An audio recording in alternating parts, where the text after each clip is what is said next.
What camera I'm looking at? Oh, yeah. It's been a while. Welcome to Band Geek. I'm Richie Castellano. Joining me today is the talented and ever so lovely and looks very happy to be here right now, Andy Ascolese. Yay! Hello, everybody.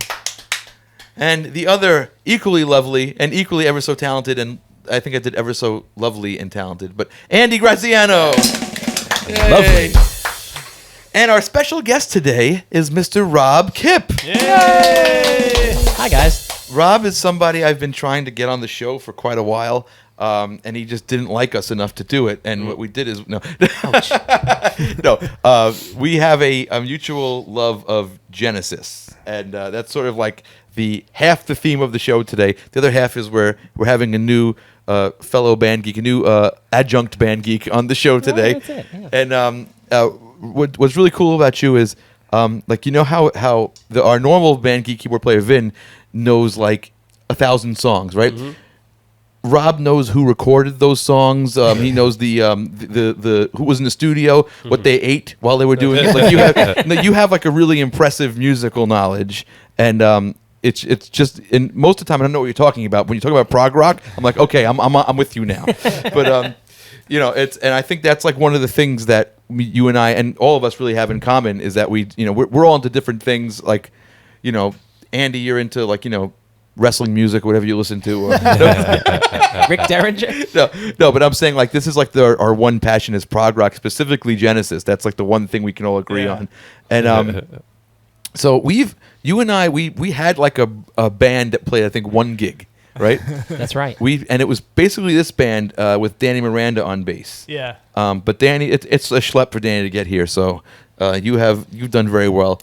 Andy, but at this point we already recorded the 2 songs, so we're pretty relieved and low key. And Andy also likes Genesis. Yeah, well, we all, of course. By no means are you a silver medal in this equation. No, I'm going to keep calling. No, Andy's awesome, and I'm just very lucky. I mean, when we do these tunes on YouTube, the one comment I see over and over again is like, how do you have access to all these musicians? Or people saying like, oh man, I really wish I could play this song, but I don't know people who can play it.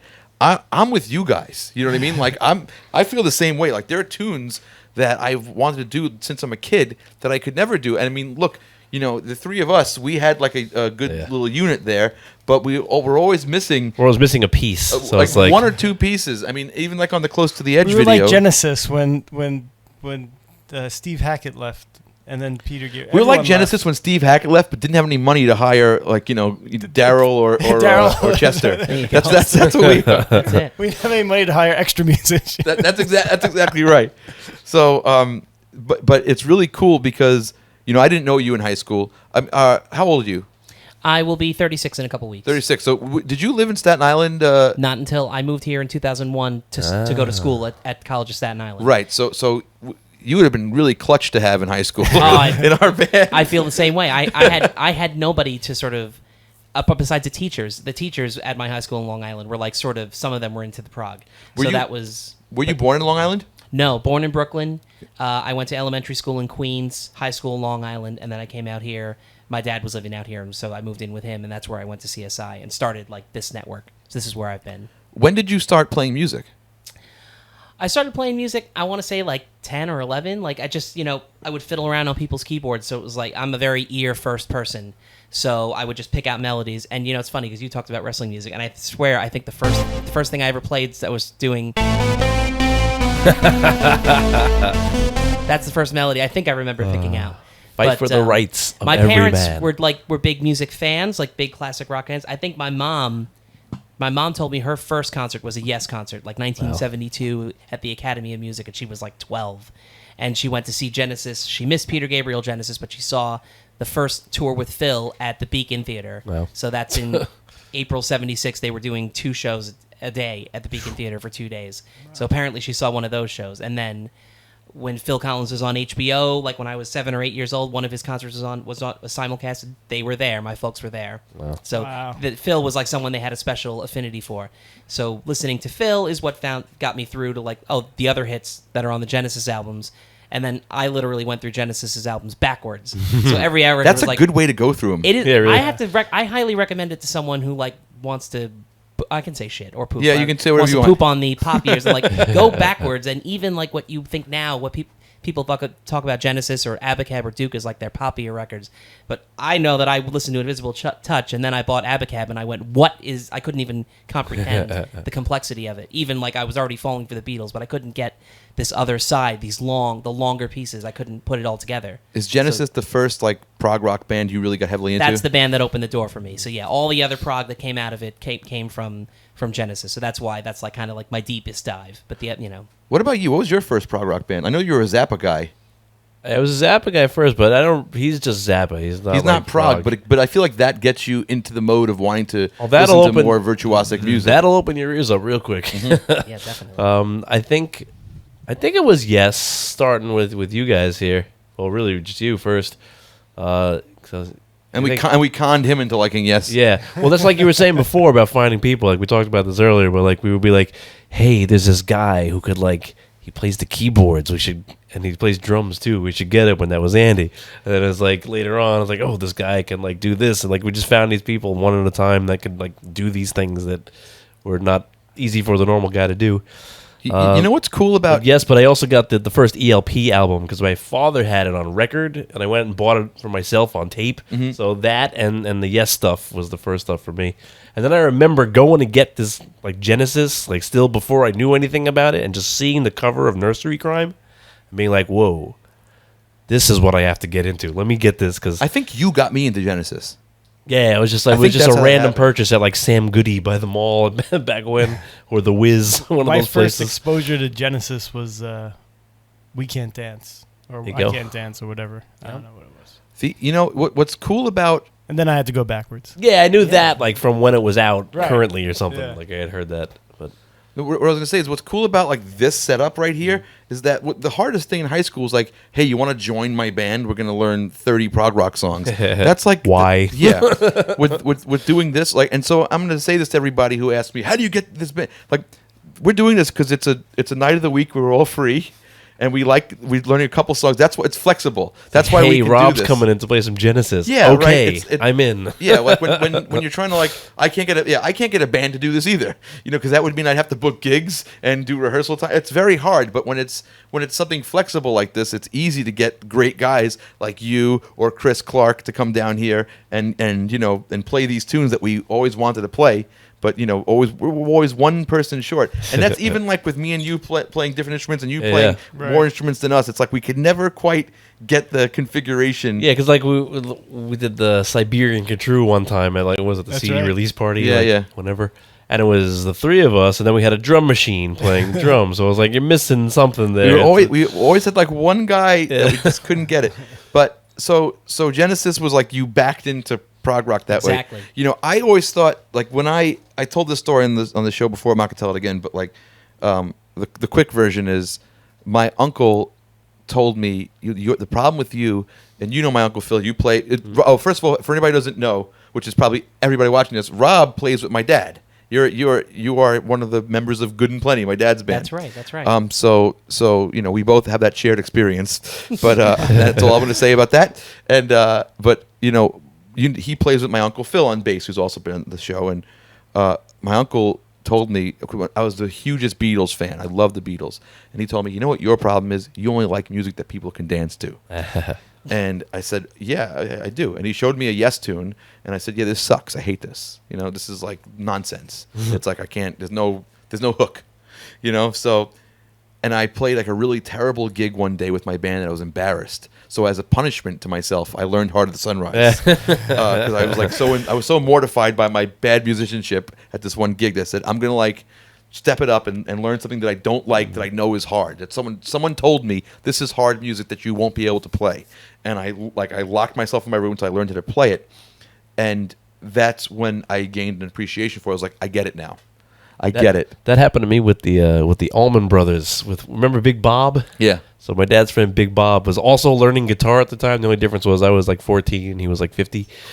And he challenged my father, oh, your son can't play whipping post. Why would you say that to somebody? Your son can't do this. It's so weird. And then set about learning the whole damn song, both solos and everything. Like 14 years old, we videoed it. We sent it to him. He was supposed to owe him dinner, but I don't think he ever collected on it. I've got two small children you're now, watching, and I Big can Bob. tell you that nothing makes a child do the opposite of what you want them to do than to say no Yeah, in front of them. yeah, So absolutely. it could be anything. Don't throw that dish.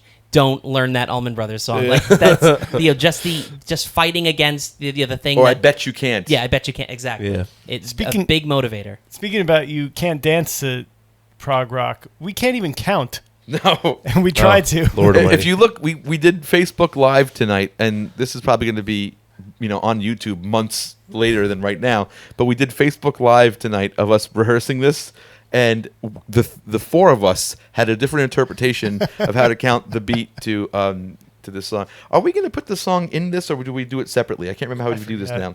Well, don't know. either the song's going to happen soon in the video, or there's going to be a link. Over here. Yeah, you point, Andy. Point to the Rickenbacker. There it is. That's where the link is going to be. Oh, while we're talking about links, no, actually, here's a link, so you can click on that. Yep. And let's take care of a little business. If you see that, look at Andy Graziano right now. Look at that beautiful shirt he's wearing. Let's get a close up on Andy. See this shirt here? That is a Band Geek T-shirt, and you can have that if you go to richiecastellano.com. And can you give me some trying to sell my crap music? You can have me on your shirt.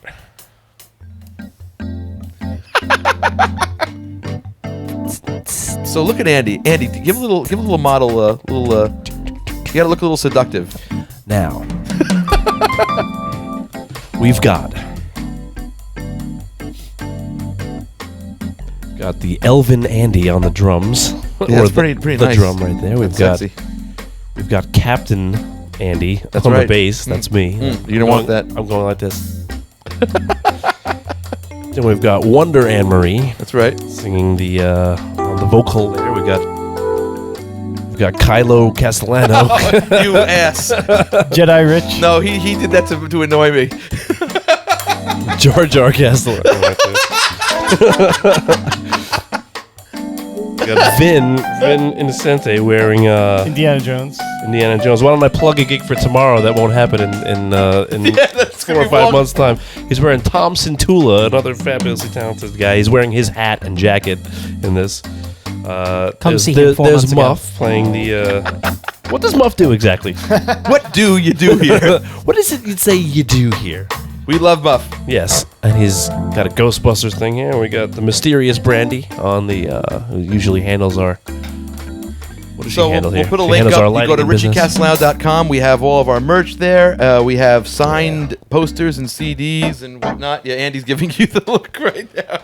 Also, if you use Amazon, you can shop with our Amazon link. Go to riotcast.com/bandgeek. There's an Amazon banner at the top of the page. You do your shopping like normal. And when you check out, a small percentage of your purchase goes to supporting our show and doesn't cost you anything extra. I can do And that too? You haven't been doing that. No. Okay. Anyway, we'll talk about that later. And the, It'll be a and if talking you to. just like what we're doing and say, hey, we want to support Band Geek, use our tip jar link. That's richiecastellano.com/tip jar. Okay. So now that I've done all the business, so what the hell were we talking about before? Genesis Genesis. Okay. and the people who know and or can play it. No, Yeah. but you.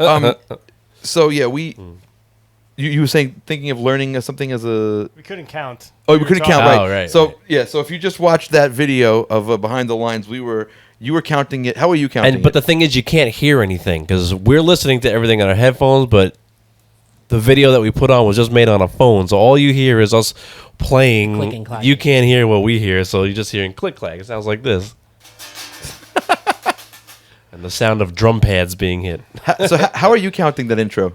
I'm counting it the way I play it. So count, show it. with the snare drum on the 2 and the 4. Play and count it. So This is Behind the Lines.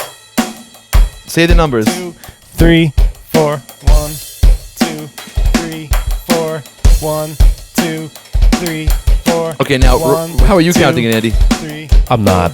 1. I'm playing 2, C. And And how are you counting it, Rob? and 4 and 1 and 2 and 3 and 4 and 1 and 2 and 3 And here's how I'm counting it. and 3 1, 2, 3, No. 4. 1, 2, 3. That's how I'm counting. That's 1, amazing. 2, 3. Hold on. 1, 2, 3, 4. 1, 2, 3, 4. 1. That's how I'm counting. That's why I couldn't play that because that came on like the E of 3 for me, and it sounded completely wacky. But Oh, you're counting it as It sounded when we bars. count it off. You're counting it off from the top. 1, 2, 3, Yeah. 4. 1, 2, 3, 4. 1, 2. That's how I'm counting it. Right. I'm counting it by just waiting for your crash symbol. Many I'm many like, listens doom. before I could feel got it. feel the downbeat on that. Hey, Brandon Etheridge, if you're watching this, this is a Where's the Effing Beat? It's in 4, but apparently Turns out not. it's in 4/4. It's in 4, and I'm just an idiot. But yeah, we had to do I thought In the Cage was going to be the harder one because it's funny, like, as you go backwards with the Genesis thing, like, you have, like, Invisible Touch. That's a pop album, right? Right. And then as you go further back, like, all the way to, like, say, Foxtrot, then you're squarely in prog territory, right? Mm-hmm.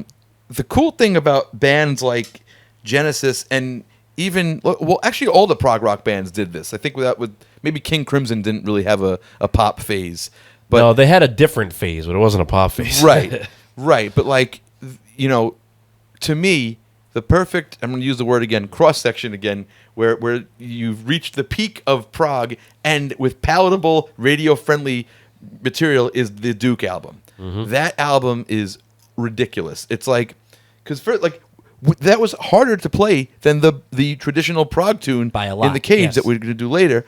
But it was like deceptively hard. It's like 4, like you can play this, but try to play it. And the thing is, this is one of those tunes that if you have you're playing with the record, you think you can play it, Right. And then once you take the record away, you really can't play it. Yeah. And we were also saying they keep on like dropping beats here and there. Right. Like going back into it, it's not like a full bar. It's like 7. There 8, were bands but that it's definitely not like even.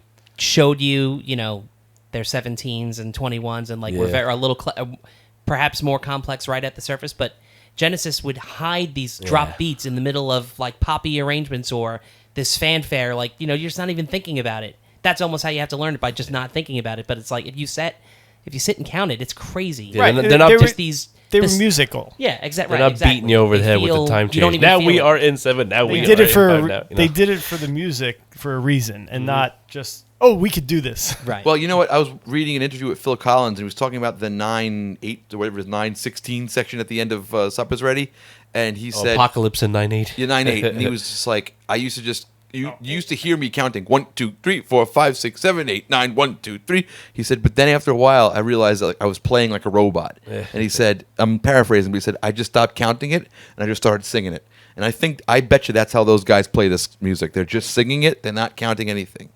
The other band who does this to me is Yes. Yeah. But like Yes, even in their like proggiest part, like everything sounds like it flows. It's not like the kind of like Rush or Dream Theater prog where it's like it sounds difficult on purpose. You know what I mean? Which is, I love that sort of stuff. Like, YYZ, that's like the thing everybody points to, and it's Absolutely. like, oh, let's play the song that's gonna be impossible to play, and it is. But like, even like the getting over all the times I had to wait. Like that part is ridiculous. Yeah. You know what I mean? And it's It's a nice song. yeah, it's the sweetest, like nicest part of the tune, but it's so crazy. Like play. the thinking, like, and all of us had crazy stuff to do, like to think about when we did that. But that's kind of what I like out of my prog rock, and that's why I even like that, 80s era. Yes, like Yeah, well,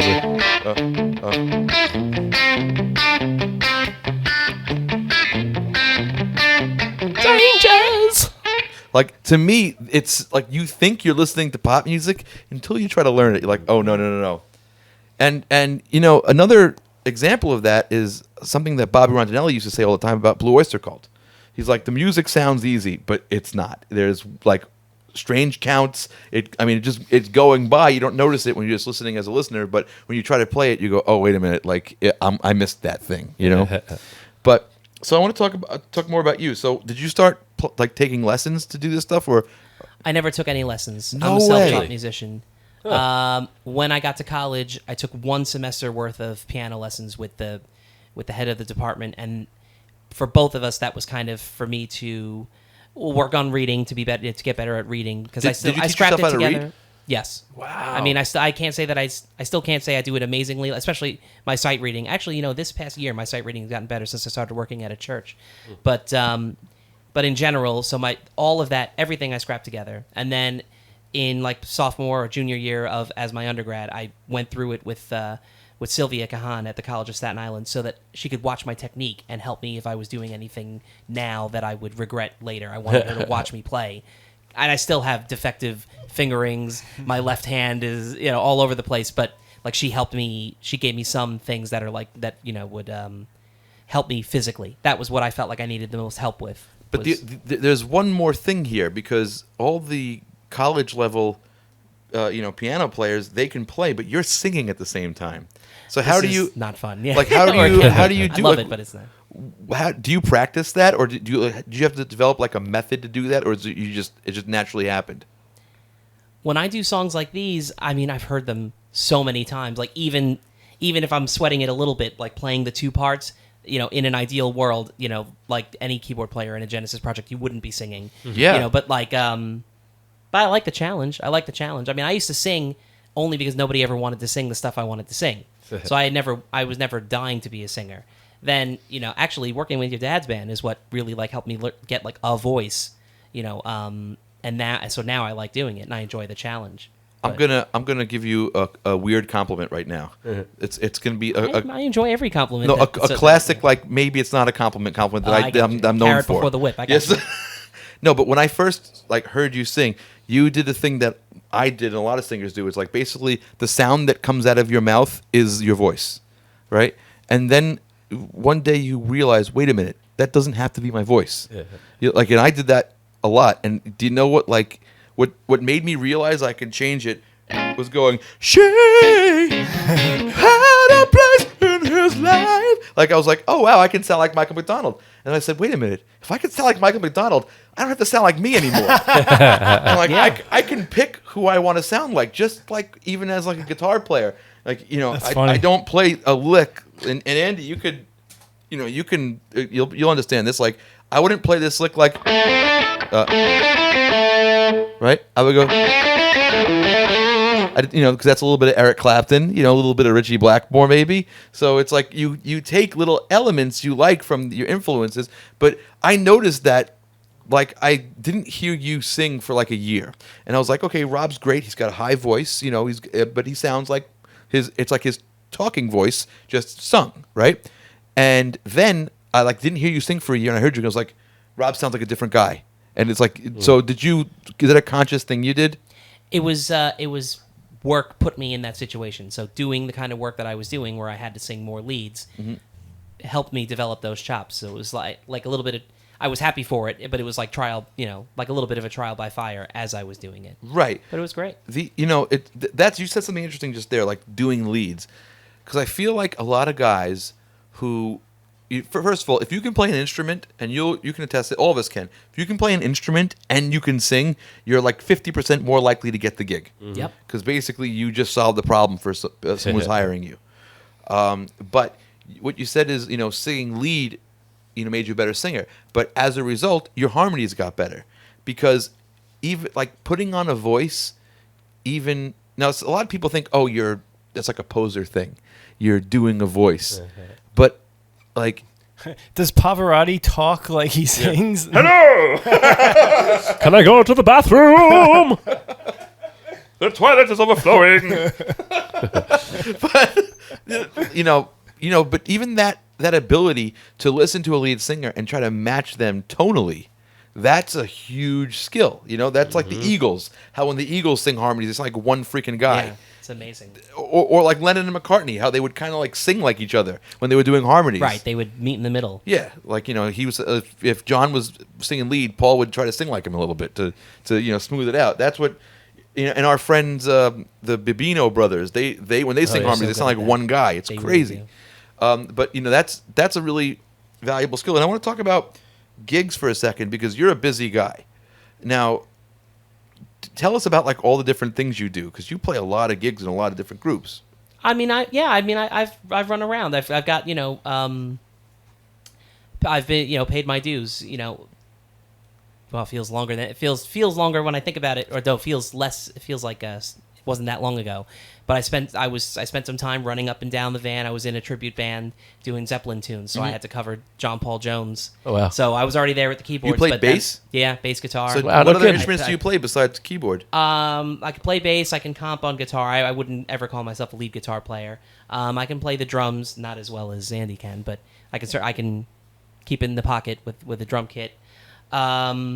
I work on pipe organs now because of the work that I do, but I was doing it in the Zeppelin band. I bought the Roland PK5 Nice. MIDI pedal so that You I can could do sit that and with play. your foot? Yeah, I could do. I'm not E-Power Biggs, but I'm or John Paul Jones, but I'm close enough. And I mean that was actually a challenge too to sing. So we would be let me take that off. Walking in the park and then with your foot going, doing the bass line. I can't with your imagine feet, that. Which is, I mean, John Paul Jones would be doing all this but not singing. So that was a challenge Yeah. to do Oh that. man. But it was fun. So yeah, that was like 5 or 6 years doing that, like running up and down the coast and getting, once in a while doing, little West Coast trips. But it was fun. Like I got my, my road miles in. Working wedding bands, working, freelance here at home, like especially the guys I met at school, which is also how I met you guys. We would do different projects all the time. Like you play with John a lot, our friend John Lynch. Yeah. Yep. So with John, is how I met some of the guys in the bars and restaurants down by the ferry, which is how I got to know Sal and the guys that became the Impractical Jokers before Oh, yeah. they were, struggling artists like the rest of us. And so we did a couple of the gigs with them on the cruise. The cruises, which yeah. I Oh, did. And then nice. Vinny grabbed the job last year when my son was being born. It was the same. It was like 2 weeks. They were 2 weeks apart. He couldn't wait, the kid? He will know one day. It's like, oh, I miss my trip to New Orleans, because I am happy you're here, but I did miss a paid trip to New Orleans from New Orleans to Cozumel, for you. So no guilt there. No You're pressure. welcome. The other thing I like about you is that like here's the thing. You can play jazz, and you play jazz pretty well. I think so. I feel like I can, I wouldn't shit the bed. I'm a very obsessive listener of jazz, and again, because I don't have as many opportunities to play straight ahead as I would maybe want, I feel like my side of it could be better, but I do love it. I enjoy comping, and I love, messing I with think chord you're great at extensions. it. Oh, thank you. But like we had our friend Hanan Rubenstein on, and I said, "You're a jazz guitar player, right?" He goes, "Not really." I said, "So basically, jazz musician is anybody who plays jazz better than you." So you about right. playing jazz better than me, you're a jazz musician. I've heard a lot of your work, obviously, because we know each other a long time. So, when you do like the underscore work you've done, or when you put on that hat, it's awesome. So What jazz are we going to play right now? Andy's getting his sticks ready. no, this because is the real. Yeah, I can't. Yeah. what's the jazz? Well, okay. Andy, what jazz song do you know that's not by Spinal Tap? Oh, yeah. That's the easy one. You play? That's it. That's it. All right.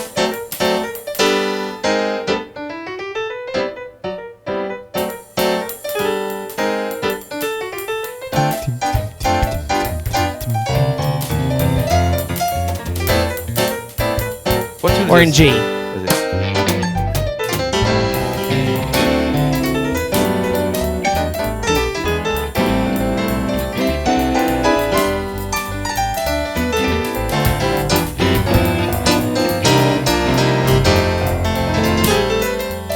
What tune is it? I never heard this. That's Pent Up House by Sonny Rollins. Oh, well, that was very impressive. Well, thanks. I think if you two guys did a gig together without us, it would sound great. Yeah. No, but that's I got to bring him on the well. I'm I sure can you've play done it too on the bass. cocktail. I can play Okay, jazz bass with charts, no problem. Don't, Yeah, don't put- give me a guitar though, because that's I can do. If I have the chords in front of me, I can do it. that's my glaring hole. My chords are mad lame, y'all. I'm like, You know what's funny? Our friend John Lynch, he was on the show kind of once because then you were too. Right. Because I brought my Zoom the Fat recorder. Tuesday night. Yeah, yes, I brought my Zoom when it was recorder to that. audio So, only, yeah. so this is your return to the show. Yeah. But this is an official show.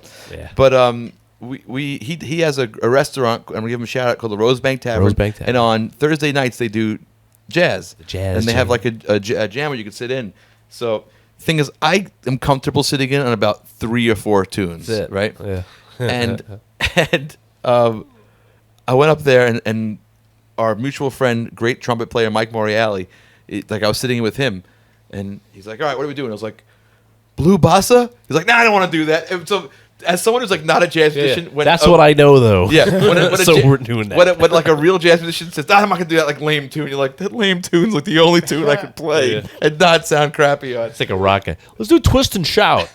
Let's do But I've been in that on the other side of that situation. Like I was running a jam, and a guy comes up. He goes, "Let's do Sweet Home Alabama." I was like, "Well, rather than that." He goes, "That's the only song I know." I said, "Okay, 1, 2, 3." Yeah. Like I don't want to make anybody feel bad, especially at one of those things. But so you taught yourself all this stuff, and you also seem to be pretty savvy with the gear. That's a big obsession for me, I guess. So even when I was learning, it was like pitching the sounds. If I was learning something, Now, that was kind of a big deal for me. the reason I'm bringing that up is because as someone, there's a weird attitude, and I've spoken to jazz musicians about this, great jazz musicians, and they confirm this, that once you possess the power to play standards and solo over them, and that is an amazing skill. It's a language. And the people who can do that, who can just blow over changes, effortlessly without sweating like I do, you know what I mean? They just hear it. I really appreciate those guys. But most of the time, when you put those guys in a cover gig, they'll play the whole gig with a Rhodes sound, Oh, man. or they'll get the one sound in the amp, just turn it on, and not learn the parts or whatever. Like you do not do that. Like I can hear you play what you just played, really great jazz, and then you'll go do a gig with my dad's band and you play Uptown Funk, and not only do you play the right parts, you have the samples loaded in the do do do do do do. To me, that goes further than anything, because I'm the same way. Like when we've done gigs together, like before the gig, like after I'm done learning the songs, okay, now it's time to program the sounds, and that's like relearning the whole set again. And to me, like getting your tones together is just as important. Like you guys know who that guy Pete Thorne is, the guitar player. Yeah. Like he was Chris Cornell's guitar player. Played with Melissa Etheridge. He's like a really First concert I ever saw, Melissa Etheridge. That Cool. was my first concert, yeah. But he's like a really in-demand guy, and he says like showing up with your tones dialed in, that Big deal. That's just as important as singing. You know what I mean? Because that's another thing that whoever's hiring you doesn't have to deal with. So I spent a few years working with, and you had him in here too, Mike DeCampo, Yeah. who was very, very, very particular. And, we would sit and wait for him to set up, at a bar in Brooklyn with extra amplifiers and 8 guitars together. But then when he played the song, when you played Had to Cry Today, or when you played, whatever it was, that Jessica song. or any of those, yeah. or if I needed someone, he had the Rickenbacker 12 for that. Or when we wanted to do Wichita Lineman and he brought the baritone guitar. Like, I appreciate the extra attention, the detail. And again, I did it because not because I was looking for work, but I feel like paying attention to that keeps you working as well, Yeah. So, the guy that just sits and plays, give me preset number 1, or the guy that, when took the extra care to like maybe put something together that matches the song. Yeah, I think that's so important, and anybody watching this knows that we like the sounds. I mean, we do a lot of that, and anybody who asks me, this is not like a secret. We do a lot of it in post. We MIDI the keyboards. I'll DI the guitars. So if something while I'm mixing isn't really popping, I'll do that. But we're pretty anal about it. It's funny. Mike DeCampo, you mentioned him. He was my guitar teacher, and I think I was taking lessons with Mike while you were taking lessons with Ron Thal. Yes. Both people we've had on the show are teachers. But Mike came here and he saw my Variax, which does all the guitars you just described, like maybe gets you like 92% of the way there. And he was looking at that like, because that's a funny thing, because I noticed that you have one keyboard and you have everything dialed in. Do you do splits and stuff on that when you have to? This is the first. I just got this at Castellano's House of Music. Thank you. on Staten Island. 1013 Richmond Avenue, Staten Island, New York, 10314. That's amazing. You got it. You got it all I done. write a lot of bills for my school to you guys. So I was, when I was a kid, I was like, oh yes, I want to play 3 or 4 keyboards. I wanted smaller pieces, and then I just wanted to build my Rick Wakeman rig and call it a day. And then once you start really working, you start to realize how stupid that is. It's like drummers that come to the gig with like guitars a 3-inch are another kit. story, but like keyboards, if you don't drums. have to do that work, then that would be great. So I had a motif. I used to play around with big workstations, but I bought the Nord Electro. I think it was 10 years ago, 8 or 9 years ago. That was my bread and butter for a long time, and I just really loved the sounds. I mean, my first professional keyboards was a Roland. I had a JP 8000. So, so I've been through all the brands, but I just really like how easy it is to edit everything. I always kind of like something that matches like the old synthesizers where most of the knobs are on the board. That's why I made when we got the They're very FA06, cool with that. I said I gotta have knobs because that's like now that I've started to get this hat on my head for the Blue Oyster Cult gig because we're using that with BOC. Yeah. I was like, I need real time knobs. I'm done with this like no editing. Yeah, the pads are great. Now in the world we live in, especially where keyboard players are asked to bring up either backing tracks or sound effects or samples. important bits. The voice that says thunder when you play that stupid song 100 times, which is now inside this keyboard as well. But I think it's impressive that you do the deep dive. You learn your gear. That's really. I was important. excited to get one piece that I could play all of the stuff Yeah. with. So that was this year's goal with getting new gear to actually have all of it. It is like choreography, like setting up splits and layers, but it's fun. It's another challenge I just enjoy. For those of you who don't know, splits are when this part of the keyboard plays like the bass sound, this part plays the horn sound. Yeah, so when we did In the Cage, there's the pad, and then over here was the voice. Instead of one of us having to sit there and go, there's same the idea. video of us doing that with Danny on YouTube, and I think it went, oh. And this is before in-ear monitors, so it's like, oh, from the gig. Yeah. That you can still watch that video. In It's fact, a big maybe I'll put ask a link up. in a club like that, too. Yeah, to and then there's like the sound. waitress who keeps standing in front of my camera. Yes. This is so much better. I'm sorry, but yeah, like I always thought like a keyboard player. I always wished I was a better keyboard player because that like the keyboards, especially after being like an ELP fan, that was my favorite stuff. Just watching him. Oh, but man. I kind of because I'm not a keyboard player like as good as you guys. I kind of adapted the keyboard ideology, especially the one keyboard with the Helix, because I'm like, wait a minute, why am I bringing all this crap with me? I can get everything I need in this one unit, plug in. It's amazing. Yeah, I see, but the thing is, because I embraced like the keyboard way of thinking, because I play a little keyboard. I love keyboards, I love synthesizers, but the guitar players and my guitar player friends are so attached to their tube amps and their pedals. God bless them. If that's what you like, that's great, and I have more power to you. But Yeah, I I'm mean, out. By the way, you are. I'm converted after borrowing that thing from you from that wedding a couple weeks ago. The guy was like, "Oh, those sound great." I was like, "Thank you." And then I told you that, and you're like, "Yeah, no shit. I put a lot of work into that." It's great to get an amazing tone, but then you have to be expedient. If you're a professional working musician, you have to think about: is someone going to carry all my tube amps? Right. Do I have to carry all my stuff? I can count on my hand the number of times somebody has brought my stuff into the theater. Yeah. The one or two open air. So like my experience is most of the time I'm going to be taking care of it. And the other thing is, if I'm in like Tulsa, right, and my gear breaks, or I need to go to the store and buy a Helix, I have all my sounds backed up on Dropbox. There you go. I can just go get it, and I can load in, and my gig goes on. So I just, doing a lot of work and the type of work you do facilitates and necessitates what you have to use. But you brought up In the Cage, which we're going to end the show with that, talking about that. This song, when I heard Lamb Lies Down on Broadway, I was blown away by it, but I was hoping to find like the hidden meaning in it. Oh, yeah. That's one of those albums that I did like the deep dive on. And I remember I think I was with you. Were you there when we first saw The Matrix? Maybe. No. I remember going to see The Matrix. You were there because we all did We karate went at on night, right? No, it was the daytime, and we got out and we did karate on each other in the parking lot of the theater. Like we were so amped by watching that we all just beat the crap out of each other outside. But I remember like we have a friend who should be on the show actually, Matt Wilson. Oh, yeah. Who was right in there with all this prog rock stuff with us. Yeah.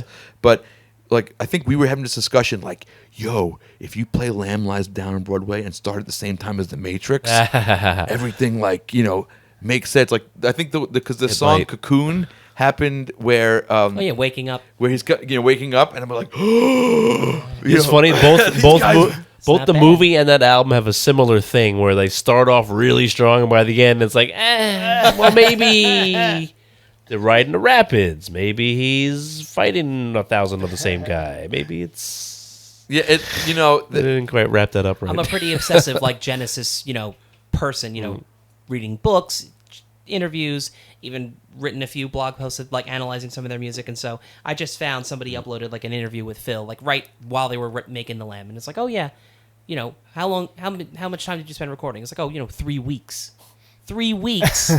So For a double album. to record 26 whatever it is, 26 tracks. It's like, and even on his interview he said like, they were late on delivery, and at some point the record company was like, guys, we want the record. So I think part of why like side 4 feels like it just You feels just have like to get it done. the end comes out of nowhere somehow. it's like that horse drawing when how everybody uses to describe Game of Thrones. That's right. Like season Yeah, 1 you're it's right. fleshed out, and by season by season 8 you were like It's a stick speeding it along. figure. Yeah, Let's just go. get it done. Wait, Yeah, The maybe if Lamb you is played like the that. Lamb with Game of Thrones. That might definitely But that was like that wasn't a rewarding experience for me because I really wanted that to be like my Dark Side of the Moon Yeah, that lined right. up with something, but it really just didn't. But I still think Good try. I think my favorite Genesis album, back to front is Duke. You know what I mean? This one has It's got an emotional quality too, with like all the heartbreaking kind of songs and stuff, well, 'cause and it's like about a divorce, right? yeah, That so it's whole like album? it's got depth. they pulled some of Phil's songs that he was working on his first record, and then by happenstance, the one they liked was the most personal. So like if it had made it on his record, like it would have been the sort of centerpiece. This is like the emotional core of the record. That's the one that they pulled, because at that time what they were doing was they would, what have you got that you've sort of finished? We'll do some of those, and then on this record they tried to do more group jams. But so they picked 2 of everybody's. So 2 from Tony, 2 from Mike, and 2 from Phil. And so everybody liked Misunderstanding because they liked the shuffle beat. That's not a good sound at all. And then they pulled Please Don't Ask. Maybe the chords. Maybe Tony Yeah. probably enjoyed That the chords. song And then was Phil was like, oh, gorgeous. that's like the story of his whole Yeah, right. of face value in one song. And it's actually not. It's not even on his record. It's on Genesis's record. It's from before. amazing with that band because we've all watched the documentary, right? Yeah. It's amazing that like Phil Collins, like the biggest one, like A-level, rock star, he's still like beholden to his band at that point. Like, okay, if you don't, can I put these songs on my album? Like he's asking like Tony Banks, Yeah. who you wouldn't notice if you walk next to him in the supermarket. Like even us fans, Right, like right. if Tony Banks walked up next to us, like we know what he looks like, we would just Right. it's some English guy. You know what I mean? But it's just amazing that he had that kind of influence over Phil Collins. I was watching a bunch of Phil Collins drumming videos. He's my favorite drummer. I think I've said that before. Amazing drummer. How do you find playing the drums on these tunes? It's okay, but it's. Why did I even ask No, him? no. The interesting thing is that I think if you take apart all like the Prog guys, like the Carl Palmer and Bill Bruford, and then they all have this like fast and the light kind of thing. Yeah. And Phil Collins has, I feel like he's like a modern style drummer. Like, and he was doing it back then. Like all that stuff. Yeah.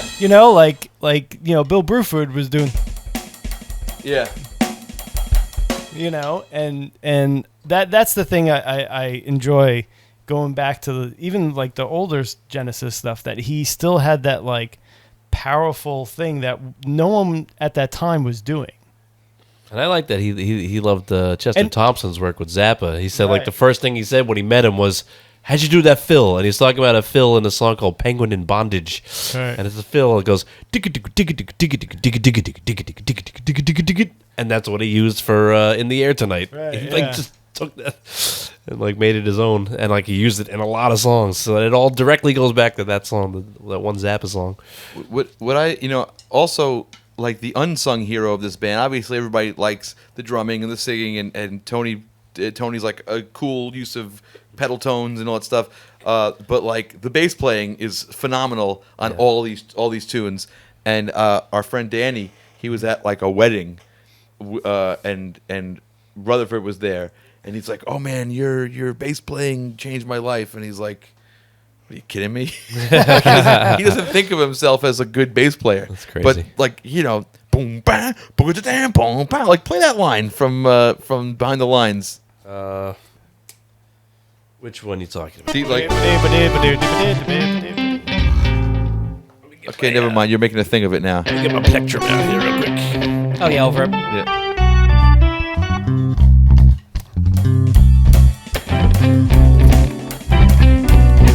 Yeah, like that's amazing. That's the best. What else would you play there? You know what I mean? That's the perfect thing to play there. It's just great. So we're big Genesis nerds, Oh, and anything else you want to plug, or is there something you want people to check out online, maybe? Of mine? Yeah. I mean, if you go to whatiskip.com, that would give you like a good, you know. What is Kipp? Yeah, that's my I love my it. email handle. Never change your email address and never change your phone number, musicians. Yeah. If you can.